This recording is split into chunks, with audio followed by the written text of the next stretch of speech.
So thank you so much, everyone from Nadiad Multibay, for inviting to discuss such an important case, which we as a pediatric nephrologist see a lot, specifically when you have a center which is considered as a referring center for the part of your country. So we'll be discussing more about pediatric case, and I will not go into the detail of adult resistant nephrotic syndrome. So he's a 8-month-old boy who came from Rajkot, was having a reasonably uneventful perinatal history, was alright till 5 years of age. Then at 5 years of age, he was first time diagnosed to have nephrotic syndrome, treated by nearby pediatrician, received 6 weeks of full dose steroid, which is 2 mg per kg for 6 weeks. But however, there was no response, and so child was labeled as primary SRNS. So we all know the definitions of SRNS. This is the recent definition from IGA 2022 guideline, where they have within 6 weeks, if they do not respond to daily 2 mg per kg, it is defined as SRNS. These are our own guidelines. So, if we follow the ISPN or IGNA guidelines, the first line therapy is to start them on CNI, and we do their biopsy and genetic analysis. As child was treated outside, his first biopsy was done, and from Rajkot it was sent to Nadiad Multibay only, and that was suggestive of minimal change disease. So, as per the guideline, child was started on CNI with adequate doses with label monitoring from May 2021. However, there was no response and edema still persistent, so child was referred to our hospital, IKDRC. At IKDRC, child was evaluated, history was reviewed and confirmed that child is a case of primary SRNS, and his onset was age 5 years, not very bad onset with no significant family history, and there was no extrarenal involvement. Anthropometry-wise, he was a well-grown child, however the weight was with edema and asarca. So at IKD also, we also tried to give him CNI, check CNI levels. ACE inhibitors were started and optimized till the tolerated levels, and whole exome sequencing was sent to rule out the genetic cause, as it was not done by the previous pediatric nephrologist. So whole exome was suggestive of no significant variant, so it was a non-genetic primary SRNS. However, during his hospital stay or hospital visits at IKDRC, that required multiple admissions for edema management, and there was no response to adequate dosage of CNI for almost 6 months. So this is current IPNA guideline. So if they don't respond to CNI for 6 months, they are labeled as CNI resistant nephrotic syndrome, and so our child is CNI resistant nephrotic syndrome or SRNS. And the drug of choice, lot of discussed about it, is Ritux. So here also our child received 2 doses of Ritux in May 2020. We do monitor the CD19 after 2 doses, which was 0.1. Sorry, for the extra zero, it was less than 0.1%. It was documented, and within a month or so, he achieved complete response, and there were no relapses for almost 1 year 4 months. So the Brahmastra worked, and he was not having any admissions and was doing school. So if you look at the review of literature about use of Ritux in SRNS, the remission rates documented varied from 60-100% to 30%. But what we have observed at our center is around 30 to 33%. However, the story did not end here. Again, in September 2023, he relapsed with infection and required admission, not ICU, but required admission. So we checked his IgG levels, which were low. So he received 5 doses of IVIG in aliquots, and we gave him, looking at his previous response to Ritux, we gave him 2 more doses, or we call it as second cycle of Ritux in November 23, and here also again CD19 was confirmed, it was less than 0.1%.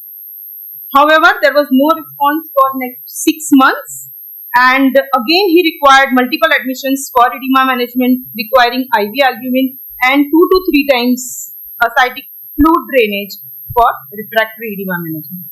So now the child, as per the guideline, is multi-drug resistant SRNS because he is not into remission for at least 6 months. So the various SRNS cases that so far we have treated, a total of 114 cases. Out of these, 73 were primary SRNS, those who have not responded to first time given steroids. Late SRNS, those they have responded initially to steroids and now not responding, are 41. Out of primary SRNS, 32 were genetic forms. Various other pathogenic mutations were identified and non-genetics were 41. So we have now non-genetic primary and late SRNS who receive CNI as first-line therapy as per the guideline. We have now 82 children. Out of these 82, 50 responded to CNI, complete or partial response. Those who are not showing any response are labeled as SRNS, CNI resistant SRNS, and they were 32 and they all received 2 doses of Rituxan. Out of these, 16 responded, but there were still 16 who did not respond. And the disease progression is so bad with this multi-drug resistant nephrotic syndrome that more than 50% had progressed to ASKD. Few of them are on dialysis and few of them have died during the course. And now what we have is probably 9 children who can be offered for experimental or alternative therapy. The options for nephrotic syndrome where we can give experimental, alternative or newer advances, there are lists. So lot has been discussed, but what is important is the patumumab or obinutuzumab, which are like cousins of Rituxan. And yes, people have tried and had shown for pre as well as post transplant its effectiveness. However, it is still we need to have it in our country. The other recent advances that we look at is LDL apheresis, that is one of the extracorporeal therapy, and there are lots and lots of articles in pediatric as well as adults are coming up for treatment of nephrotic syndrome, and the various protocols are followed by various physicians. This is also a Polaris article where they have used LDL apheresis for drug-resistant primary FSGS as well as recurrent FSGS. So why we had chosen LDL apheresis after reviewing the literature and reviewing all the options? Because what we found out that it is the only better studied available option. This is a year back, and it is also studied in the cases. The cases that we see are more of the native kidney nephrotic syndrome, and a few of the important textbooks mention that it is thought to be a valuable rescue treatment. So we looked at the mechanism by which it affects. So we discuss a lot about podocytopathy and mechanism. Now we all know that it is not only the protein that is causing the damage, but it is also the lipids that causes inflammation and cellular damage. The various hypothesized mechanisms are there. However, the most I like about them is these two. Its direct effect, that it removes the toxic substance, that is lipids, and that will reduce your inflammation. And another important thing is increasing the sensitivity to immunosuppressants, which they were resistant initially. These are the various methods by which you can do LDL apheresis. What we have done is cascade filtration, which is the least effective method and least specific because it is the only available option currently in India. We'll come to that. The another method is immunoadsorption, which is little better than double filtration method. These are the two methods which are used mainly for congenital hypercholesterolemia or hyperlipidemias, and the most studied is the LDL dextran sulfate liposorbate, which is by the Kaneka, a Japanese company, and has very high efficacy and very highly sensitive and specific. However, for challenges, as I said, the availability of filter is very difficult. For our children, pediatric patients, vascular access to those children who are already having nephrotic status are very difficult. What should be the minimum weight, the extracorporeal volume we need to calculate, what should be the priming, what all to monitor, and how frequently it should be done, because there are no protocols, defined protocols. What are the other combined therapy that we should give, and what should be the immunosuppression plan? As I said that it increases the sensitivity to the previously resistant medications.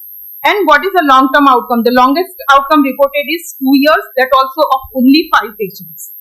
So apart from studies, do people use it in routine practice? The answer is no. However, we went ahead with the EVA flux filter, which is not FDA approved for use in nephrotic syndrome, and the filter that we use is 5820, 1 meter square, and the volume is 82 ml. So coming back to our case, we started LDL apheresis after a lot of discussion with family, and finally they consented for the same. So in November 2024, we started 10 cycles. We generally plan for 12 cycles. We could not do last 2 cycles because of the catheter-related infection. And this is now how he is, the morning's photo. So his last follow-up after 15 days of his last cycle, 15th of December. Yes, they came yesterday. And the urine albumin by district is +2. Serum albumin is much better. Cholesterol is better. And he is edema-free. Though the proteinuria is still there, is not in complete remission. And if you look at the chart in the graphical form, this is when he responded to Ritux for almost a year. He was better. And then again he had multiple admissions, did not respond to second dose of Ritux, second cycles of Ritux. And then now again after LDL apheresis, he is showing much rise in the albumin. So far we have done 6 LDL apheresis in 6 children, and 2 have achieved complete response, which is to us is like a great achievement, and 2 are in partial remission. 1 is undergoing sessions. Today will be like, yesterday was his 7th session, and 2 did not respond out of 6, and 1 died because he progressed to ESKD, not responding to LDL apheresis 2. Thank you. Thank you for the excellent presentation. Thank you, sir. Open for the questions. How many apheresis sessions do you have to do for this study? So, sir, we planned 12 sessions, and we could complete 12 in 2 kids only, because of the infection as being the major problem we faced when they are on the 9th, 10th session. Initially, first 8 exchanges are done twice a week, and the next 4 are once a week. So almost 2.5 months of treatment. Yes, ma'am. So as I said, they are like all of them are on steroid and CNI now. So they are now responding to steroid and responding to CNI, because the lipid, that is a toxic material that has now gone away, and so probably they are now, that is all these mechanisms are hypothesized. None of them are proven yet. So so first 6 sessions they are only on steroids, and then after 7th session they will be given 5 mg per kg of pulse along with CNI. So after 7th session, for the next session, if they are done 10, 12, then each time they will receive pulse 5 mg per kg along with the CNI will be continued after that. So maybe after 1.5 months we start them on CNI. Yes, madam. How many pills will you use for 10 sessions? So they say it is not reusable, but we reuse 3 times. So each child will require 3 to 4. 45 kg. The frequency that has been suggested, I thought, was more intense than what you described. Not twice a week. It's probably supposed to be done twice a week or something like that. So, madam, we reviewed a few of the protocols, and then we came to a conclusion that we'll do twice a week. Total of 12 sessions spread over 8 weeks. We take this information from the original Polaris and the immunotoxin protocols, right? Yes, ma'am. They advise daily for the first 2 sessions, and then go on to alternate a total of 12 sessions. So at least 12 sessions. It doesn't say total 12 sessions, it says at least 12 sessions. So they have done it in post-transplant FSGS recurrence, and this is a native kidney disease. So for native kidney disease, we whatever discussed with Dr. Raina and Dr. Lokesh Shah, they are the 2 people who have done a lot of LDL apheresis, and then we concluded that this will be our protocol. It is not a universal protocol, but this is what we follow, and we are comfortable with our blood bank and everything now. The logistics are in place, so we can follow this. the other counter-argument could be that if you're using the filter stage at that time, then second is that the longer the line stays in the body, that's the counter logic. I mean, if you Agree, madam. Agree, madam. Secondly, I don't agree that he's in partial remission. The serum albums are 3.2. I'm sure 24 hours are higher than what you're saying. Plus, must So it be is yes, more than ma'am. that. Yeah. Must be more than nephrotic. It would be nephrotic remission. Yes, It would be ma'am. in partial remission. So it is just like 15 days post session, last session. So we are hoping that the way he is now, he is passing more than 1 liter of urine, probably going to school from tomorrow. Today morning he asked me only one question: can I go to school now? So maybe we are hoping, but the two other are like in complete response. One has 1 year 4 month follow up, and she is in complete response, no relapse. And now we have tapered off her steroids. She is only on low dose CNI. We are not checking her levels also. Yes. You saw the photograph. Yes. Before we do it and after that. Last question by Dr. Bilal. No, very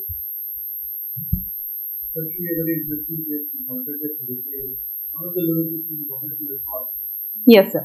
Sir, but if we look at the cost, the total cost of the filter is 2 lakhs. Anyway, if they get admitted in ICU, 2 lakh rupees they'll spend in one admission.